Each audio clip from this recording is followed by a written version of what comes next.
سلام عليكم، اهلا بكم في موضوع جديد. هنتكلم النهارده عن البشر، انواعهم وتصرفاتهم والسلوك، واكبر مشكله كده وليه الانسان بيكذب. وده مش كلامي وانا مالفه، انا جايب الكلام ده من كتب كتير جدا وابحاث بتاع الجامعات مشهوره قوي. كل ده كده اللي هم يعتبروا المصادر، حطهم تحت في الوصف. اول حاجه عندنا الشخص العاطفي. الشخص ده بيفكر ويقرر بقلب لكن مش بعقل، حساس قوي ويسعى من اقل كلمه تقولها له، ويصدق اي كلمه حلوه. تلاحظ عليه دايما لو حكيت له مشكله او موقف يقول لك طب انت متضايق، طب انت مبسوط. بيركز دايما على الشعور. ونيجي لصاحبنا التاني، وده بقى الراجل المنطقي. تحس ان هو جاي لك من عند ارسطو، واي حاجه تقف قدامه يدورك على اسباب اي حاجه. كل ما تساله على حاجه يقول لك كلمتين، ما بيحبش يكتر في الكلام، وده اعتماد على الواقع، ملوش دعوه المشاعر. وعندك حبيبنا المسيطر، عايز تكون الدنيا دي كلها كده تمشي على مزاجه، وتلاقي عمال يعلي في صوته. تيجي تجادل معاه تلاقي صوته اتغير وعمال يبرق. بقى تيجي لصاحبنا المتردد، تلاقيه بيفكر في اي حاجه، كل الاحتمالات، في كل الاختيارات. تقعد معاه على القهوه يقعد يفكر لك ساعه، نجيب شاي ولا قهوه ولا تيجي نقوم نمشي، يقعد يسالك بقى هو انهي اللي احسن ويقعد. ده بيخاف قوي ان هو يغلط في اي حاجه. وتلاقيه بيسالك على حاجه ويتاكد من حاجه منك، وبعدين يروح لواحد صاحبك يتكلم على نفس الحاجه ويتاكد منه. وتلاقي من بعيد قاعد يراقبنا. صاحبنا الشكاك بيحب التفاصيل قوي ويفكر كتير جدا قبل ما يثق في اي حد. كل ما تقول له حاجه يقعد يقول لك اكيد متاكد. وتلاقي صاحبك الاجتماعي وده يمسك الفيس يدخلك على الاصدقاء، اي حد يقابله في وشه طلب صداقه طلب صداقه.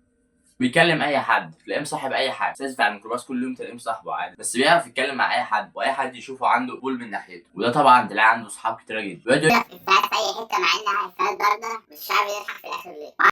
A few moments later. صاحبنا بقى اللي بيحب يقعد لوحده، وده تلاقيه في الاخر كده بيحب يقعد لوحده. الكتوم او الغام ما بيحبش يحكي لاي حد اسرار ولا خصوصيات ولا اي معلومه عنه ولا بيفكر في ايه. يحب يبقى هادي. وهنا تعرف ان العاطفه بتاثر على الانسان جدا وبتاثر عليه. تعرف ان مخك بيعالج المشاعر اسرع من التفكير والافكار. والضغوط اللي على الانسان بتخلي قلبه هو اللي يفكر بدل عقله. وده لما واحد يجي يبعت لصاحبه رساله او يرن عليه وما يردش عليه يزعل منه، بس عمره ما فكر ان هو ممكن يبقى مشغول. وهنا نيجي لحاجه مهمه جدا وسؤال، هو الانسان بيكذب ليه؟ اولا كده احنا عارفين ان الانسان ممكن يكذب عشان خايف من عقاب حاجه، او عايز يعجب اللي قدامه ويبهره، او عمال يلف ويدور عشان يهرب من مشكله، واللي تلاقي ان الحقيقه مؤلمه فمش عايز يقول الحقيقه فبيضطر يكذب عشان يزور الحقيقه ويبينها باحسن صوره. وتلاقي بقى اسوأ واحد بيكذب عشان يبقى هو الافضل الاحسن وسط كل الاشخاص، الذي ليس له مثيل. وده غريب قوي، بيكذب بهدف الاعجاب اللي حواليه وعدم الاحساس بالنقصان. ويا ريت عشان تتعامل مع اي شخص قدامك سيبه يتكلم واسمعه، ما تقعدش تضحك وتهزر. ويا ريت بلاش تفترض سوء النيه لما تتاكد من الحاجه بنفسك. بلاش توعد حد باي حاجه وانت سعيد، ولا تتكلم وانت غضبان. ويا ريت جدا لو غلطت تعتذر، عمرك ما تكون قلت من نفسك، انت ترفع من قدر شأنك. ويا ريت لو في حد بيضايقك او بيجي عليك قول لا. ويا ريت بلاش تبرر كتير، مش كل حاجه تحصل لك تقعد تبررها للي حواليك.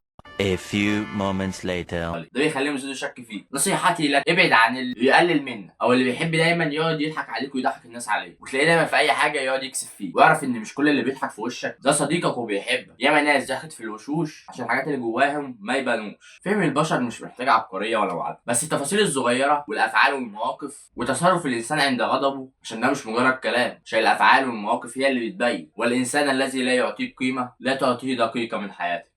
ولا تجادل جاهلا فقد يخطئ الناس في التفريق بينكم.